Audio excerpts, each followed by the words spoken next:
Very good morning again మళ్ళీ నేను వచ్చేసా. సో ఏంటా అనుకుంటున్నారా? ఎస్, సిరీస్ గుర్తుపట్టారా ఏంటో?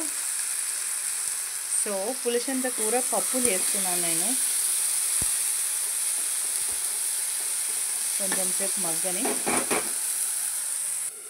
సో పప్పుని నానబెట్టి పసుపు ఆయిల్ వేసి ఒక 4 to 5 విజిల్స్ పెట్టుకొని ఉడికించాను. ఉడికించిన తర్వాత పప్పులోకి పోసేయడానికి ఉల్లిపాయలు,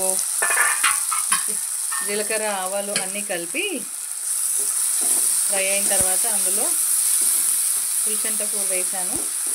అది కూడా ఫ్రై అయిన తర్వాత జింజర్ గార్లిక్ పేస్ట్ అండ్ పసుపు వేసిన తర్వాత ఇందులో పప్పు వేయాలి. ఇది పుల్లగా ఉంటుంది. దీంట్లోకి ఇట్స్ ఏ వెరీ, మనం ఆకులు తింటేనే మన పులుపుతోటి పళ్ళు కూరలు పోతాయి అన్నమాట. So it's a again vitamin A and C rich ఉంటుంది దీంట్లో. వన్స్ ఇన్ ఏ వైల్ దొరకడం కష్టం ఈ కర్రీ, కానీ మార్కెట్లో దొరికితే పులిసెంత కూర దొరికితే మాత్రం కంపల్సరీ డైట్లో మెనూలో యాడ్ చేసుకోండి. ఇవి యాక్చువల్గా హిడెన్ జెమ్స్ అన్నమాట. మీన్స్ ఇట్స్ కంటైనింగ్ మన నేచర్లో ఎన్ నెంబర్ ఆఫ్ వెరైటీస్ దాగున్నాయి. మనం వాటిని గుర్తించి వండుకోవడమే అన్నమాట. చాలామందికి పులిసెంత కూర అంటే ఏదో తెలియదు, కానీ భలే ఉంటుంది ఫ్రెండ్స్.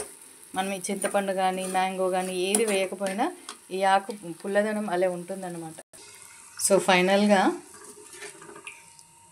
ఈ కన్సిస్టెన్సీలో వచ్చింది. దీన్ని కొంచెం బాగా ఒక 5 minutes ఉడకనిద్దాము. వెరీ యమ్మీ యమ్మీ పుల్లగా ఉండే మనకు పులిసెంత కూర పప్పు. నా భూతో నా భవిష్యత్ దీని టేస్ట్.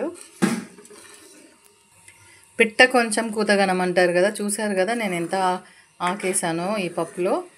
అదే పులుపు సరిపోయిందన్నమాట.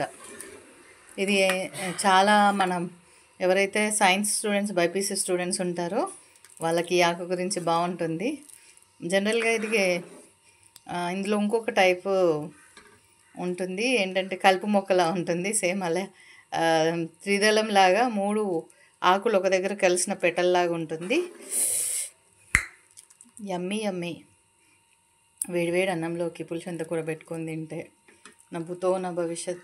Bye friends, enjoy your lunch.